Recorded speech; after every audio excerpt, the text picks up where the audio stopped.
हर तरह की खबर देखने के लिए दस्तक टाइप चलो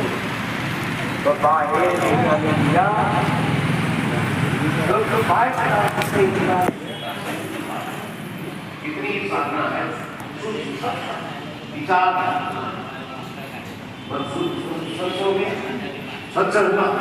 और जब वो स्वच्छ हुआ तो आगे कहते हैं मना प्रसादे परमात्मा दर्शनम।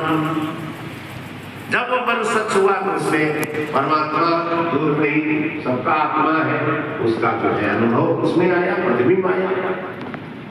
प्रतिबिंब में भी है, जो मन से अनुभव हो रहा है वो प्रतिबिंब का अनुभव हो रहा है, लेकिन वो इतना शुद्ध है, इतना नित्य है और निरपेक्ष विषय के हैं, पवित्र है, बस इतनी बात है।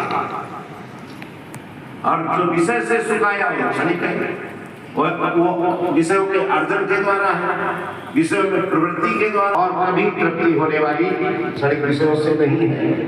और जब आत्म सुख का अनुभव करता है तो उसे तृप्ति मिलती है, निज सुख मिलता है।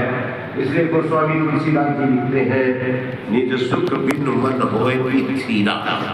फिर हमारा मन स्थिर हो जाता है, जब अपना सुख मिल जाता है ना तो स्थिर मन हो जाता है। तो इधर ही प्रयास किया जाए। हाँ जी स्वामी जी, जो आज सत्संग चल रहा है ये इस विषय में, और साथ में ये कौन सा एरिया, कौन सा मंदिर है? ये कभी जंगल हुआ करता था, नक्कादा बाग कहा करते थे, अमृतसर च ये माल रोड इलाका अंग्रेजों ने जो है लाहौर के लिए बनाए थे ये रास्ता। यहाँ निर्मल स्वामी जी महाराज चाटी बिंद एक बड़ा फकीर संत ब्रह्मज्ञानी जिसे कहते ने, वो महाराज जी आकर के यहाँ डेरा डाल के बैठे रहे और उन्होंने जो है ये अखिल भारतीय निर्मल वेदांत सम्मेलन करके, ये वेदांत, इसको वेदांत सम्मेलन कहते हैं। और इस सम्मेलन में एक से एक हस्ती, रजनीश जैसे, हरिगिरी जैसे और ऐसे बड़े बड़े महान पुरुष यहाँ आकर के प्रवचन देते रहे हैं। दक्षिण साउथ इंडिया से चिन्मयानंद जी महाराज हुआ करते थे उस समय, उन्होंने आकर के यहाँ बड़े बड़े महापुरुष लोग जो है यहाँ आकर के उनके चरण पड़े हुए हैं इस संस्था पर। तो ये चलते चलते आज कम से कम जो है 75 वर्ष में जो है ये प्रवेश कर रहा है।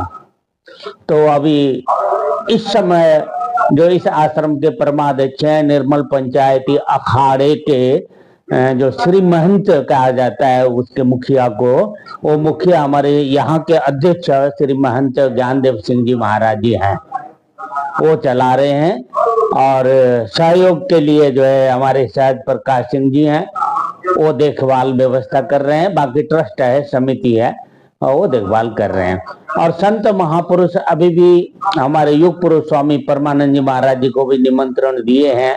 वो तो जब से सम्मेलन शुरू हुआ, युग पुरुष स्वामी परमानंद जी महाराज हिंदुस्तान में उनको न जानने वाला कोई नहीं है। राम मंदिर अयोध्या के भी वो ट्रस्टी हैं सरकार के तरफ से। तो वो महापुरुष अभी इस समय अस्वस्थ होने के कारण नहीं आ पहुंचे हैं, शायद वो भी आ जाएं, कोई पता नहीं है। और अनंत देव जी वृंदावन से, वैराग्यानंद जी इधर करनाल से, दिव्यानंदपुरी जी महाराज साधना सदन हरिद्वार के मंडलेश्वर, वो इधर आपके नाभा से महेशानंद गिरी जी महाराज, बंबई से विज्ञानानंद जी महाराज, ऐसे ऐसे बड़े महापुरुष बहुत सारे, और अमृतसर के सारे संत महापुरुष पूरे भारतवर्ष के यहाँ पर इकट्ठे होते हैं। ये कम से कम 9 दिन तक वेदांत सम्मेलन चलता है। उसके पूर्व भूमिका में 7 दिन पहले सप्ताह महापुराण कथा भागवत की वो चलती है, और उस के बाद ये 9 दिन तक, आज ये चतुर्थ दिवस का है, चौथा दिन आज हो गया समझिए ना। आज चतुर्थ 13 तारीख से शुरू है, 13, 14, 15, 16 हो गए। तो ये वेदांत माने ये फिलॉसफी है, एक हमारे ये ईस्टर्न फिलॉसफी है यहाँ का, जो है भारत का जो है ये सभी दर्शनों में शंकराचार्य जी द्वारा इसको रखा हुआ है। अद्वैत दर्शन भी इसे कहते हैं। ये बिल्कुल साइंटिफिक है। ये आर्ट ऑफ लिविंग, जीना तो है ही है, लेकिन मरने के बाद भी मरता क्या है और मरने के बाद कौन रहता है और कहाँ जाता है, क्या करता है, वो सब कुछ इसमें बताया जाता है। वो जब बैठ करके सुनेंगे तब पता लग जाता है।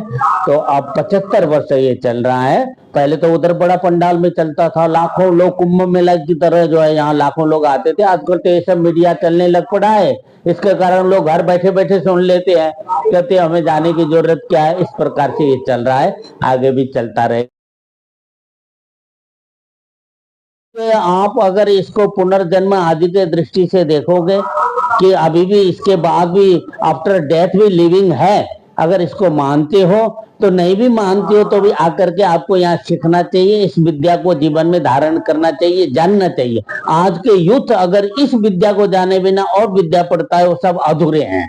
अगर इसको नहीं जानता है उसको हम अधूरा ही मानते हैं, वो केवल पेट पालने वाला विद्या ही पढ़ रहा है, कोई बड़ा जो है वो नहीं है। इसलिए महात्मा के आगे बड़े बड़े विद्वान झुके, ऐसे विद्वान जो पेट पालने वाले विद्वान महात्माओं के आगे इसलिए झुके कि महात्माओं के पास वो विद्या है जिसे ब्रह्म विद्या कहते हैं, वो ब्रह्म विद्या यहाँ सिखाई जाती है।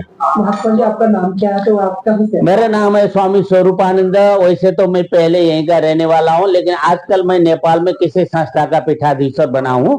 तो मैं आजकल नेपाल में 2-3 संस्थाएं हैं मेरे, मैं उन्हीं को देखभाल कर रहा हूँ। अब यहाँ संभालने वाले बहुत सारे हैं, संभाल रहे हैं, ठीक है।